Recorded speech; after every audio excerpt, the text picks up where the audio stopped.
ഒരു സ്റ്റേറ്റ് എത്ര റിച്ച് ആണ്, എത്ര പ്രൊഡക്റ്റീവ് ആണെന്ന് എങ്ങനെയാ മെഷർ ചെയ്യാന്നറിയോ? അതായത് നമ്മളുടെ സ്റ്റേറ്റിനെ ഒരു വലിയ ഫാമിലി ആയിട്ട് ഇമാജിൻ ചെയ്യുക. അവിടെ നമ്മൾ ഒരുപാട് ഗുഡ്സ് പ്രൊഡ്യൂസ് ചെയ്യും, ഒരുപാട് സർവീസസ് പ്രൊവൈഡ് ചെയ്യും. ഫോർ എക്സാമ്പിൾ, നമ്മൾ വിറ്റ് പ്രൊഡ്യൂസ് ചെയ്യുന്നുണ്ട്, കാർ മാനുഫാക്ചർ ചെയ്യുന്നുണ്ട്, സോഫ്റ്റ്വെയർ ഡെവലപ്പ് ചെയ്യുന്നുണ്ട്.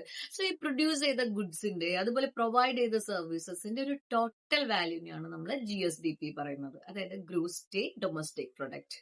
ഇവിടെ ഒരു പ്രോബ്ലം ഉണ്ട്. എന്താണെന്നറിയോ? അതായത് മെഷീൻ ബ്രേക്ക് ഡൗൺ ആവും, റോഡ് ഡാമേജ് ആവും, buildings പഴയതാവും.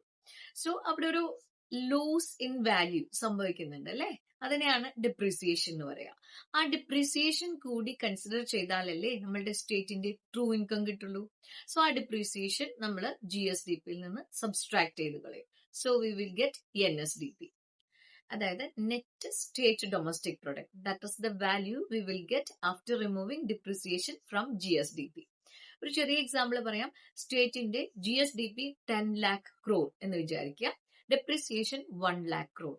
So NSDP will be 9 lakh crore. ആ ഡിപ്രിസിയേഷൻ മൈനസ് ചെയ്ത് കിട്ടുന്ന ആ ഒരു എമൗണ്ട്, അതാണ് റിയൽ വാല്യൂ. അതായത് ഒരു സ്റ്റേറ്റിന്റെ എക്കോണമി ഹെൽത്തി ആണോ എന്ന് നോക്കാനുള്ള ഒരു മെഷർ ആണ് NSDP.